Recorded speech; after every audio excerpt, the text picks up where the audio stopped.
As we begin this Holy Week with this solemn festival of Palm Sunday, we are offered something more than we can understand, something more than many times we believe.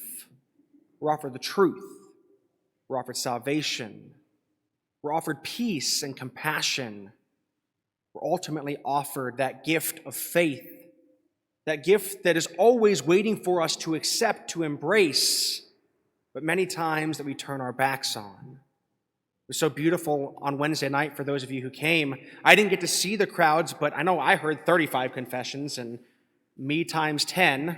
There's got to be a lot of you guys that were here. That's beautiful that we are able to embrace God's compassion with the sacrament of reconciliation. What better way to begin our Holy Week adventure than experiencing God's mercy and peace? I can only imagine that good thief that we heard of in today's gospel, recognizing his sinfulness, but still seeking at the hour of his own death forgiveness. Jesus, remember me when you come into your kingdom. We have that beautiful hymn, Jesus, remember me. We know it. Allow it to become part of our hearts. But do we really recognize what he was calling, what he was asking for? He shows us that it's never too late for us to turn back to the Lord. Oh, but Father, what if I've done this? Or what if it's been so long since I've been to confession? Or what if I stopped believing in God a long time ago?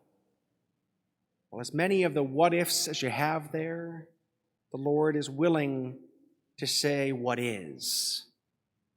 And what is Christ's everlasting peace, ever-flowing mercy, and ever-offering forgiveness. That's what this week is about. Christ's passion, his death, and resurrection, as we will see this week through the Holy Triduum that begins Thursday evening. That Mass of the Lord's Supper, where we celebrate the institution of the Eucharist, and where we as priests every year at the Chrism Mass, which many times and traditionally is held on Thursday morning, but due to the fact that we are one of the largest distance-wise dioceses, we have to have it on Tuesday, where we recommit ourselves as priests to our priesthood promises before the bishop. And then we celebrate that liturgy of the Eucharist, where we wash the feet of those coming into the church, reminding us of what happened at the Last Supper.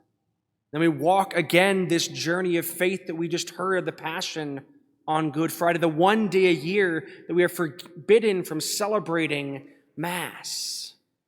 Why? Because of its solemnity, because of what happened on that day 2,000 years ago, where the Lord offered himself for you and for me, where we remember that agony that he had in the garden, where he said, Father, if it be your will, take this cup from my lips, but if not, thy will, not my will, be done.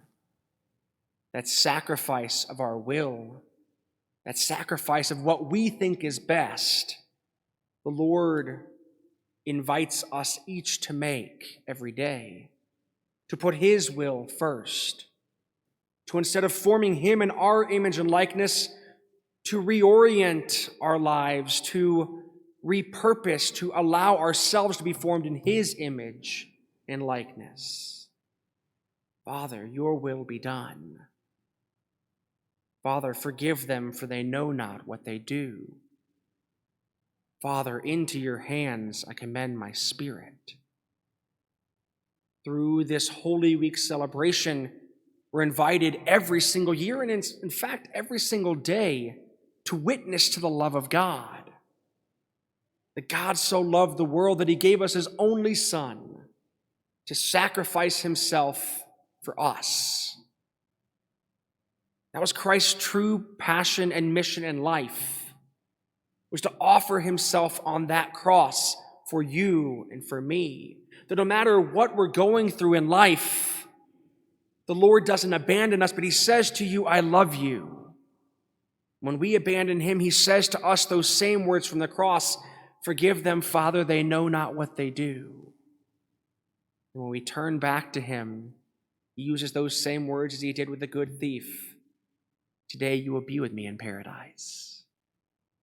Those are the words that we long to hear, reminding ourselves that this life is not what it's about, but the life to come is what it's all about.